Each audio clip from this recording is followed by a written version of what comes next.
Mental disorders are health conditions distinguished as alterations in thinking, mood, or behavior associated with distress or impaired functioning. Depression is a mood disorder characterized by persistent sadness and a lack of interest or pleasure in previously rewarding activities.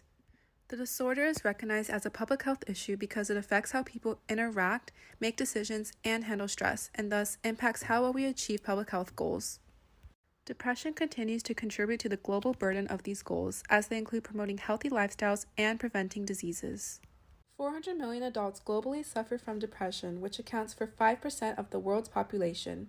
In terms of prevalence, average depression symptoms are higher in females ages 18 to 25 and non-Hispanic whites. Additionally, 13.8 to 49.4% of adults who use substances also exhibit serious mental illnesses, including depression. Studies from 2023 report Ukraine as the leading nation with the highest rates of depression at 6.3%, followed by the US and Australia at 5.9% and Brazil at 5.8%. However, at 21%, France is leading when it comes to people unable to access or afford professional care when experiencing emotional distress. Risk factors associated with depression include gender, substance use, lack of social support, chronic medical conditions, and other stressful life situations. Several measures have been taken to ensure that there's policies and laws that are utilized to help mental health issues and depression. One example is the Mental Health Act of 2008, which ensured group health plans and offers equal coverage for mental health and substance use disorder treatments as they do for other medical conditions that are on a federal level.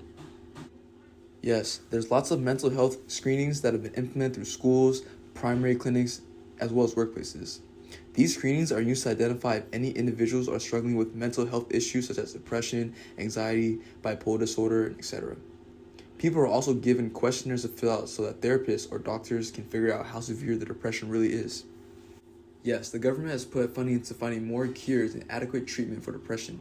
Psychotherapy and medications are also useful and are used regularly with mental health patients. Also, the National Institute of Mental Health regularly funds research for clinical trials and effectiveness rates for existing treatments. While mental health issues have increased worldwide, it's becoming a lot less stigmatized. Mental health is a topic that was quite shameful in the past.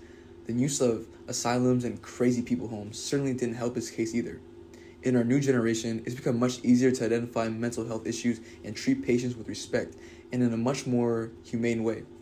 While mental health has not been alleviated, it's become easier to treat and easier to diagnose as well.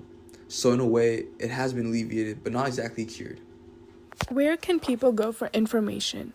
Information is available to the public. People can access information on depression by using resources online, on campus, and talking to mental health advisors. Some examples of the resources that could be used are the American Psychiatric Association and Centers for Disease Control and Prevention. These resources both share information about depression and enlighten the reader on what the signs, symptoms, possible risk factors, and possible treatments there are available for depression. Where can people go to seek care? People can go to psychiatrists to seek care. A psychiatrist would prescribe the medication needed to help with depression. People can also use resources on campus, such as the CAPS program at UCSD. If an individual does not feel comfortable enough to seek help from these resources, it is also very beneficial to go to a loved one or someone that is trustworthy so they can help the individual who is dealing with depression. Lastly, CalHope is another great resource, which offers free connection services by phone or text to people who are dealing with depression and other mental illnesses. Misconceptions about depression. There are many misconceptions about depression, such as it is all in an individual's head. Depression is only brought through a traumatic event. Medication for depression is the only management option. Depression looks and feels the same for everyone.